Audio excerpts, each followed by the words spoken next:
Rajkot plexus cardio care સૌરાષ્ટ્રભરમાં પ્રચલિત છે, ત્યારે કાર્ડિયોલોજીમાં ડિજિટલ આરોગ્ય શરૂ કરવા જઈ રહ્યું છે।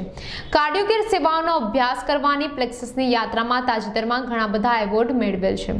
પ્લેક્સસના કાર્ડિયોલોજિસ્ટ ડોક્ટર દિનેશ રાજ અને ડોક્ટર મિથરાજ તથા આઈટી ટેકનોક્સની ટીમ દ્વારા ડિજિટલ કાર્ડિયો કેરની શરૂઆત કરી હતી।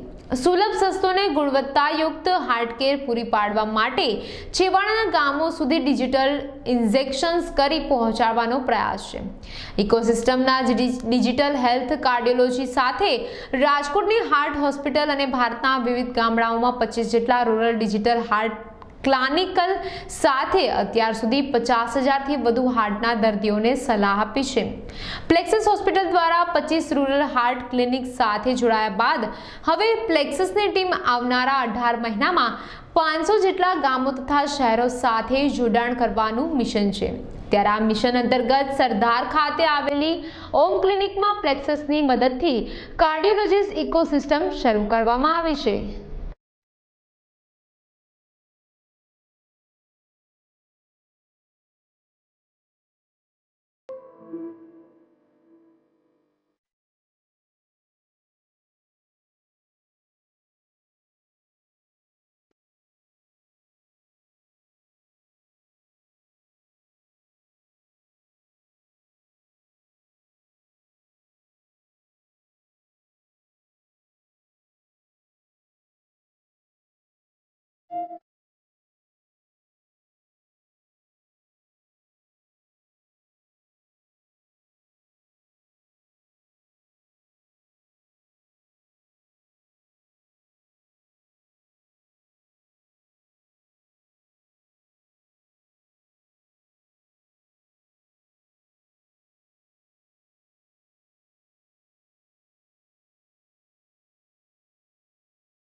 મારું નામ ડૉક્ટર લક્ષ્મણ દેસાઈ છે। હું અને મારા વાઈફ ડૉક્ટર હિરલ દેસાઈ છેલ્લા 10 વર્ષથી અમારી ઓમ હોસ્પિટલમાં સેવા બજાવી રહ્યા છીએ। કે જ્યારે ફ્લેક્સસ દ્વારા ફ્લેક્સસના સહયોગથી સરદારમાં જે આ ઓપનિંગ થઈ રહ્યું છે. હા હા, ખાસ તો પ્લેક્સસ કાર્ડિયાક યુનિટ દ્વારા ખાસ ગ્રામ્ય કાર્ડિયોલોજી ઇકોસિસ્ટમ દ્વારા સરદારમાં ઓપનિંગ આજ રોજ તારીખ 21/12/2019 શનિવારના થઈ રહ્યું છે, ખાસ સરદારના આગેવાનો સરપંચ દ્વારા.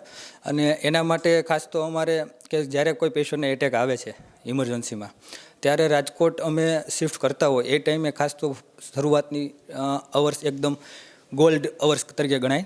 એ ટાઈમે ખાસ તો અમે જ્યારે પેશન્ટને ઓન ધ સ્પોટ આવે ઇમરજન્સીમાં, ત્યારે ડિજિટલ કાર્ડિયો સિસ્ટમ દ્વારા અમે પેશન્ટને ઇસીજી લગાવી અને ઓનલાઈન જ ડાયરેક્ટ કાર્ડિયોલોજિસ્ટનો ઓપિનિયન લઈ અને પેશન્ટને પ્રાથમિક સારવાર આપી અને રાજકોટ શિફ્ટ કરીએ છીએ. જેથી કરીને પેશન્ટને શરૂઆતની પહેલી 2 અવર્સમાં રાજકોટ અથવા તો જસદણ શિફ્ટ હોસ્પિટલમાં કરવા માટેનો જે ટાઈમ હોય છે એ ટાઈમ એકદમ 1 થી 2 અવર્સ થતી હોય છે. એના માટે ખાસ તો જે પેશન્ટને ઇમરજન્સીમાં સારવાર કે જે 2 કલાકમાં રાજકોટ પહોંચે અને એને પ્રાથમિક સારવાર જ સરદારમાં મળી રહે, 24 કલાક સરદારમાં પ્રાથમિક સારવાર મળી રહે એ હેતુથી. અને પેશન્ટને જે રાજકોટ પહોંચવાનો ટાઈમ થાય ત્યાં પેશન્ટને જે હૃદયરોગના હુમલામાં જે હૃદયનું નુકસાન થતું હોય છે એ શરૂઆતમાં વધારે થતું હોય છે. એના માટે પેશન્ટને કે જેથી કરીને કે પેશન્ટને પ્રાથમિક સારવાર મળી રહે તો એ એકદમ આપણે હૃદયને ફેલર થતું અટકાવે છે. અને આ રીતના સારવાર 24 કલાક સરદારમાં ઉપલબ્ધ થઈ રહી છે. ખાસ તો પૂછીશ કે આ જે સુવિધા સરદારને મળી રહી છે હા. તેનાથી સરદાર અને આજુબાજુના વિસ્તારના લોકોને કેવો ફાયદો રહેશે? સરદાર અને આજુબાજુના ગામમાં, સરદાર અને આજુબાજુમાં અમારે અહીંથી 30 ગામ આજુબાજુમાં છે, તો ખાસ સરદાર અને આજુબાજુના ગામમાં જે ડિજિટલ કાર્ડિયાક સિસ્ટમ દ્વારા પેશન્ટને અમે જે ટ્રીટમેન્ટ આપીએ છીએ એના માટે જે પેશન્ટને બેનિફિટ છે એ તો ખાસ હૃદયરોગના હુમલામાં તો બેનિફિટ છે જ, સાથોસાથ કે જે પેશન્ટ ઓપીડી બેઝ છે કે જેને પેશન્ટને ઓપીડી બેઝમાં પેશન્ટને રાજકોટ જવા આવવાનો ટાઈમ એકદમ અત્યારે પેશન્ટને ઓછા હોતા નથી, દર્દીઓને ટાઈમનો પ્રોબ્લેમ હોય છે. એના માટે જે પેશન્ટને અહીંયા પેશન્ટને ઓનલાઈન જે કાર્ડિયોલોજિસ્ટ દ્વારા કે બધો અભિપ્રાય લઈ અને પેશન્ટને પ્રિસ્ક્રિપ્શન દ્વારા પેશન્ટને ટ્રીટમેન્ટ અહીંયા થઈ જાય છે, એટલે રાજકોટ જવાની જરૂર રહેતી નથી. ઓપીડી બેઝમાં પણ પેશન્ટને રાજકોટ જવાની જરૂર રહેતી નથી અને પેશન્ટને અહીંયા જ બધી ટ્રીટમેન્ટ થઈ જાય છે. सबसे पहले मैं बहुत आभार हूँ इस गांव का, सरदार गांव का, और ख़ास तौर से डॉक्टर लक्ष्मण का, जो इन्होंने जो डिजिटल हेल्थ के बारे में इन्होंने समझा और इस माध्यम से प्लेक्सस डिजिटल हेल्थ सौराष्ट्र के विजन से इन्होंने इस पूरे गांव में digital cardiology, digital health, telemedicine, telecardiology का इन्होंने अपने हॉस्पिटल में इन्होंने इनके सहयोग से हमने ये प्रोग्राम चालू किया है. यही है कि जितने भी इमीडिएट हार्ट अटैक की परामर्श, डायग्नोसिस, ईसीजी और टेली कार्डियोलॉजी के माध्यम से कार्डियोलॉजिस्ट को सरदार गांव में लाने की ये उद्देश्य, ये डिजिटल माध्यम से लोगों तक ये पहुंच रहा है. और हम यही चाह रहे हैं कि हम ये शुरुआत करें और बहुत सारे पेशेंट इसकी लाभ उठाएं. और कार्डियोलॉजी में सबसे बड़ा उद्देश्य होता है कि सही समय पे डायग्नोसिस हो जाए और उसकी परामर्श और ट्रीटमेंट चालू हो. और यही हमारा उद्देश्य है कि हम कार्डियोलॉजी में लाइफ को हम वैल्यू दे सकें और सरदार और उसके चारों ओर के गाँव को हम उनके पेशेंट को हम ये cardiology, tele cardiology doctor Laxman के माध्यम, डिजिटल हेल्थ के माध्यम से लोगों को हम पहुँचा सकें. Thank you.